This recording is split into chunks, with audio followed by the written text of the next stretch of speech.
Hello everyone, welcome back to a brand new review. As you can see, I'm home again. Feels good to be home. I did enjoy Thailand, as you probably know, that's where I've been. And I didn't have a ton of time to upload in Thailand, but I'm glad to be home because I was gone for 15 days. Um, it was great. I got to see lots of fish in the ocean and lots of monkeys and all sorts of things. I got to eat lots of durian. Um, let's just get right into this video. I'm excited to. Um, we're almost halfway through this season. Um, we're on episode 8, I believe, and there's 20 episodes. So I'm looking forward to finishing off the season and moving on to I Know What You Did Last Summer, 13 Reasons Why, etc.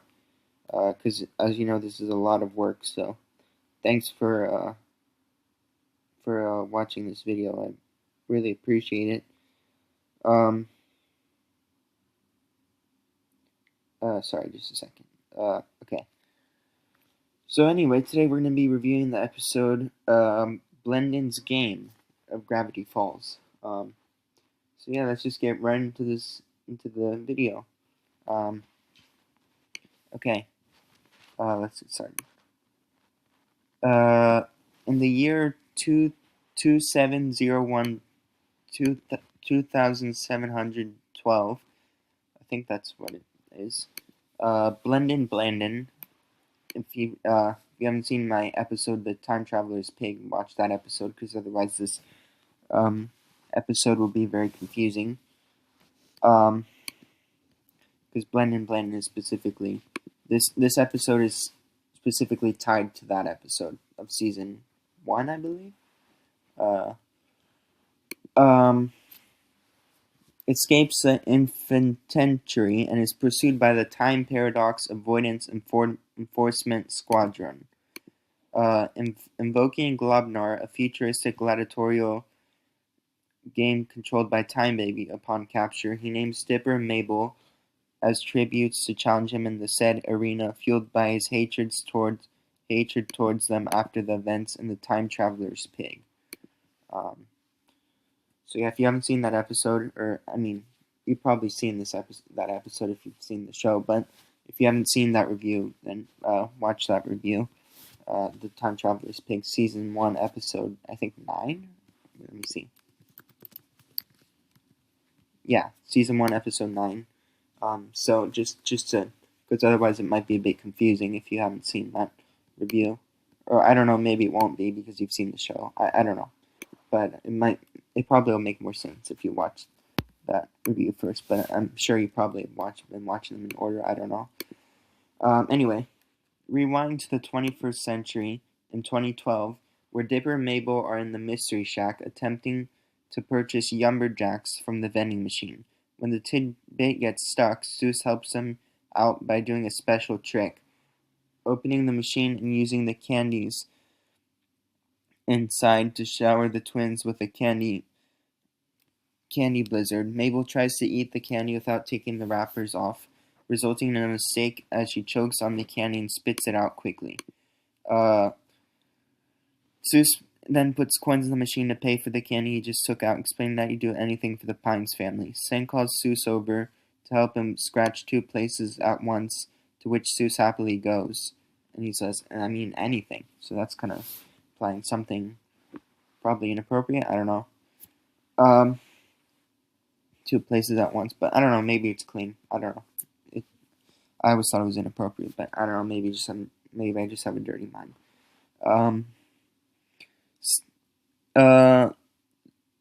To which Zeus happily goes, leaving his wallet behind. Dipper's reluctant to look through it, but is pursued by Mabel, and together they pull out a membership card for Big Gun's laser tag, emergency salami, and his license. They realize by the birth date on Zeus's license that it is his birthday, and decide to throw him a surprise party. While discussing this, Mabel says that she's been waiting for a surprise party her whole life. Immediately afterwards, Candy comes over and puts her over her head, saying surprise, to which Mabel responds, Too little, too late, Chio. Dipper and Mabel quickly throw together a surprise party with the assistance of Candy and Grenda. With Seuss being blindfolded, Candy guides him outside with him expecting to see a gigantic hummingbird, instead seeing a birthday party. The twins have a banner, cake flavored pizza flavored cake, and the Raz Dazzler. That sounds actually really good. Which is uh, sparkly outfit dancing. Oddly, Seuss becomes upset with this and sulks back inside. He seems very sad. Wendy and Stan show up and notice the banner. Wendy informs the twins that Seuss always has hated his birthday, and neither she nor Stan know why. Stan said he petitioned the government to get that day, July 13th, removed from the calendar, but as a result is now banned from airplanes. The gang, Dipper, Mabel, Seuss, Stan, Wendy, Candy, and Brenda, soon enough decide to go to Big Gun's laser tag. Everyone enters the game, but Seuss stops to tie his shoe. As he does so, Dipper and Mabel run through a portal into the future and get trapped in a room made of titanium. Blendin shows up with Lolf and Dundgreen from the future and brings the Globnar. They watch Globnar tributes fight and are horrified when they see one gets erased from existence. Yeah, he literally got executed, I think.